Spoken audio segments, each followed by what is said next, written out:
Exemple, pour le portefeuille néerlandais, que ce soit l'asset manager ou le technique, les deux prennent des cours de néerlandais pour avoir ce lien social aussi, à la fois avec nos partenaires, mais aussi nos exploitants. On va peut-être pas poursuivre l'entretien en néerlandais. Je ne suis pas capable.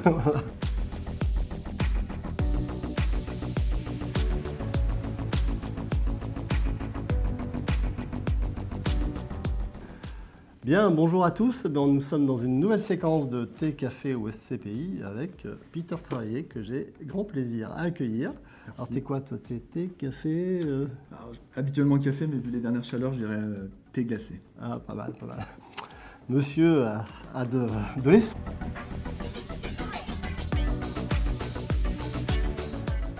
Tu es directeur des opérations chez nous, Exact. donc au sein de l'équipe Asset Management. Qu'est-ce que ça recouvre comme métier, comme mission? Très large. Alors, précision. Direction des opérations couvre l'asset management. Ça y est, déjà je me suis planté. Déjà, je précise. Ouais, t'as raison. Donc, direction des opérations, c'est effectivement tout un collectif où on trouve l'asset management, Ouais. la technique Mhm. et tout ce qui va être la gestion locative et la comptabilité immobilière. Alors, c'est différents métiers, mais en fait qui œuvrent pour un seul et même sens, c'est la gestion de l'actif et la performance de l'actif. Et on sait qu'aujourd'hui, d'ailleurs, notamment tout ce qui est métrique de performance au sein d'une SCPI, on sera peut-être plus sur l'asset management que sur les acquisitions pur jus. C'est effectivement le cas. Il y a eu un petit turnover ces dernières années Ouais. où on focalise davantage sur la gestion parce qu'aujourd'hui, le rendement passera par une très bonne gestion. Donc les équipes assets, mais combinées avec la technique et la partie que je vais plus qualifier de back-office, comptabilité et gestion locative, s'assure effectivement de cette performance-là par un travail quotidien qui s'attache effectivement à collecter les loyers, travailler sur la stratégie des actifs pour justement derrière la mise en place et s'assurer que les KPIs soient ajustés au mieux et derrière délivrés. Et puis la partie technique, qui elle aussi a son vrai rôle à jouer, c'est le garant à la fois de l'exécution du plan pluriannuel de travaux, qui est élaboré avec l'asset management, mais également aussi le garant de toutes les constructions, puisqu'on a aussi tout un pipe d'investissement et de création de mètres carrés, pour délivrer des mètres carrés qu'on sera amené derrière à commercialiser. Et toujours, et ça je note parce que c'est une vraie valeur que portent les équipes, une vraie vision ESG. C'est-à-dire que ce soit l'asset ou même la technique, travaille en ayant à l'esprit cette volonté de performer aussi sur la performance financière, mais aussi sur les capacités du bâtiment à être comme on le souhaiterait et dans l'évolution qu'on souhaite donner, aligné avec les contraintes ESG. J'ai presque tout compris déjà. Parfait, Donc c'est clair. Ça c'est bien, tu es très clair. Mais je précise quand même que voilà, cette dimension, on passe à l'asset management, c'est aussi le propre des grosses SCPI. Et on fait partie des plus grosses SCPI, donc forcément ça amène des missions et des responsabilités un petit peu différentes. Donc je comprends que tu travailles en équipe. C'est quoi tes plus gros clients ou fournisseurs, peut-être soit en interne, soit en externe? Comment tu fonctionnes? Alors, l'équipe, on a à peu près 15 personnes. D'accord. Ce que je disais. On travaille, et ça, j'aime bien le souligner, de manière collaborative avec l'ensemble des parties prenantes internes, le juridique, le SG, le fonds de l'investissement. C'est Attention, vraiment... si tu oublies quelqu'un, attention. Désolé pour ceux que j'aurais oubliés, mais c'est un écosystème global dans lequel tout le monde œuvre justement pour atteindre cette performance. Et on travaille aussi avec, on va dire, des partenaires ou des contacts externes au quotidien, que ce soit des AMO, des avocats, brokers ou property managers aussi extérieurs qu'on a sur certains pays, pour justement œuvrer dans le sens de cette performance qu'on cherche.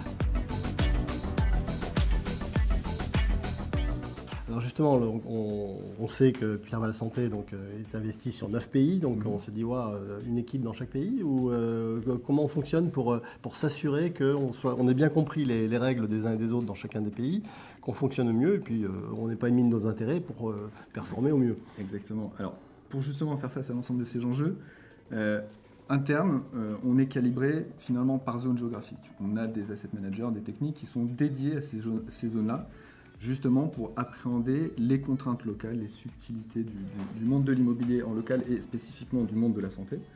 On s'attache, le cas échéant, en fonction de la complexité de nos actifs ou de nos portefeuilles étrangers, un property manager délégué qui façonne au quotidien justement toute cette stratégie et le déploiement et l'exécution de celle-ci. Mais qui sont centralisés à Paris chez nous. Alors, nos collaborateurs sont à Paris, les property délégués, pour le coup, sont sur ces territoires précis où on a besoin d'un relais local, une barrière de la langue, contraintes spécifiques réglementaires où ils ont une bien meilleure maîtrise que nous on pourrait avoir. Mais on s'attache nous aussi à justement maintenir ce lien. Et un titre d'exemple pour le portefeuille néerlandais, que ce soit l'asset manager ou le technique, les deux prennent des cours de néerlandais pour avoir ce lien social aussi, à la fois avec nos partenaires, mais aussi nos exploitants. On va peut-être pas poursuivre l'entretien en néerlandais. Je ne suis pas capable. Donc ça serait assez compliqué.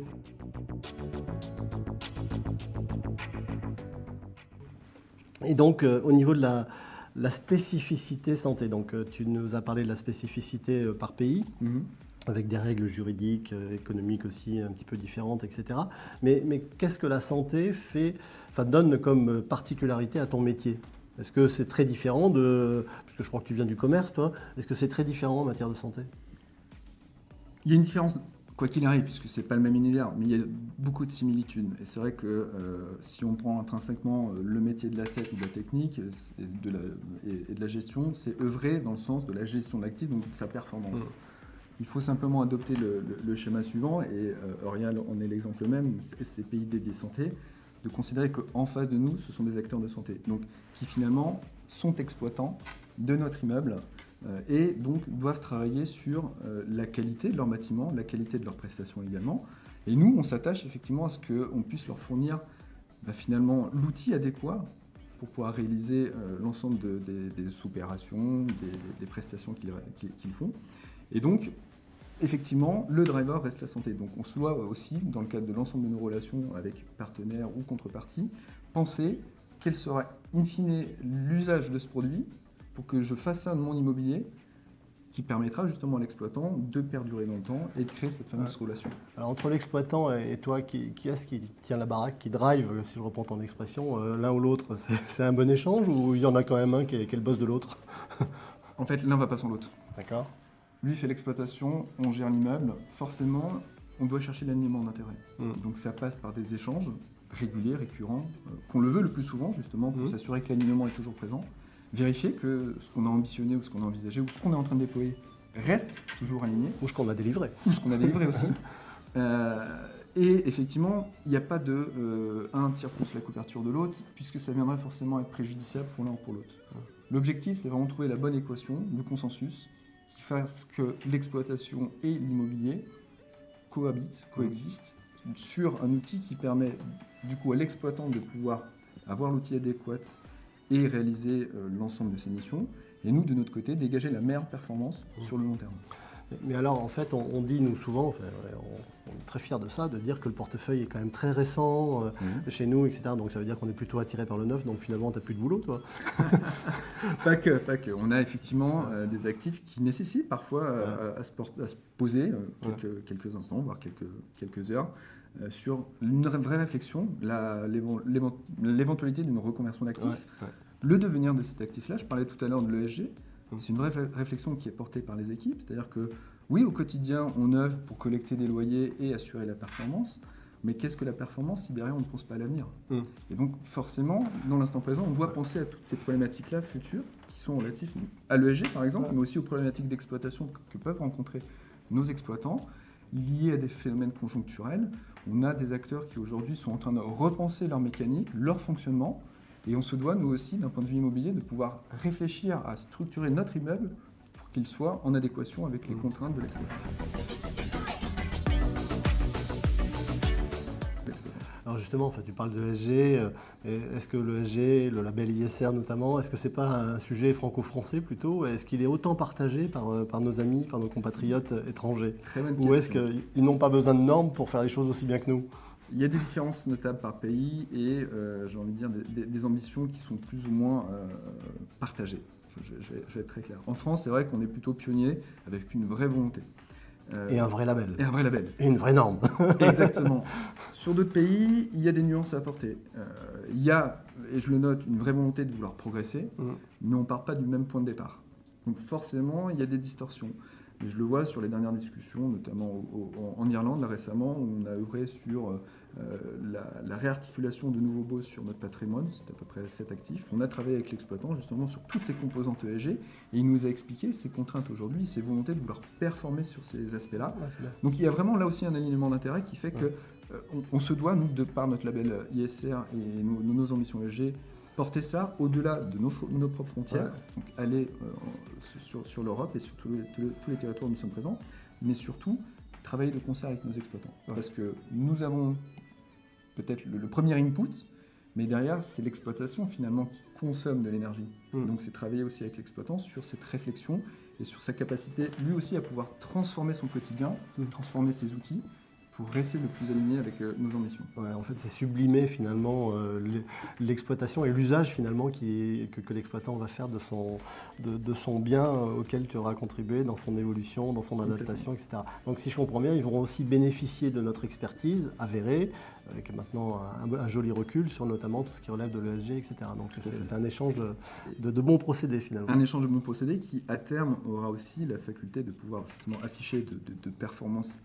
j'ai envie de dire, de consommation d'énergie en adéquation avec les ambitions ESG, mais surtout, eux, de leur côté, d'avoir des charges qui soient réduites. Et donc, en termes d'exploitation, forcément, quand vous minimisez les charges, le bas de page est censé être un peu plus intéressant. Donc, il y a vraiment un alignement d'intérêt qu'il faut justement porter, projeter, parce que ce n'est pas forcément le même momentum pour tout le monde.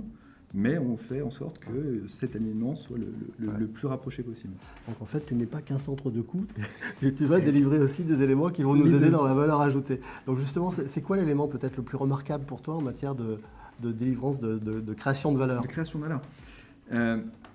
Depuis que je suis chez Orial, une chose qui m'a frappé, moi, c'est la capacité ces derniers mois à pouvoir délivrer des mètres carrés, des constructions, compte tenu d'un contexte économique de crise, on peut se le dire. Oui, je pense. Je n'ai pas remarqué. Voilà, nos amis de la promotion peuvent en témoigner. Nous, on a maintenu le cap. Et je trouve que c'est d'une part admirable et d'une part, ça montre notre capacité à pouvoir, d'une part, poursuivre le chemin qui avait été initié, malgré les turbulences, être convaincu de ce que nous avions initialement prévu, de le réaliser. Donc, peut-être un petit décalage au fil de l'eau. Mais on le voit, les mètres carrés sont livrés. Maintenant, une fois que la livraison a été faite, passe à la commercialisation. Mais voilà, je souligne cette capacité justement à pouvoir à être capable d'avoir maintenu le cap. Et ça, c'est vraiment par une application collective de l'ensemble des collaborateurs. Ça, c'est vachement intéressant. Je trouve effectivement le fait de continuer à délivrer des mètres carrés qui forcément sont relutifs du rendement et relutifs de l'ensemble des métriques finalement. Et c'est quoi ton prochain grand projet, grand sujet, grande mission là ? Je ne vais pas en dire un spécifiquement parce qu'en fait, mon métier s'attache à finalement beaucoup de choses. Et avec mes collaborateurs, on va s'attacher à un triptyque qui s'avère être la performance, le rendement et la valeur. C'est beau ça. In fine, c'est justement la retranscription de tout ce que peut être la gestion d'actifs. D'accord. Si tu veux bien, s'il n'y a pas de copyright, je vais me l'attribuer. Et tu peux nous le dire en néerlandais pour dire au revoir ? Non, en espagnol peut-être, et encore. Bon, en tout cas, mille merci Peter de cet éclairage. Je pense que c'est effectivement intéressant. Puis on te donne assez rarement la parole, donc c'est dommage parce que ça nous enrichit sur les arguments qu'on peut faire valoir ensuite dans les propositions qu'on va faire. Merci beaucoup et à très bientôt pour un nouvel épisode de Thé, Café ou SCP.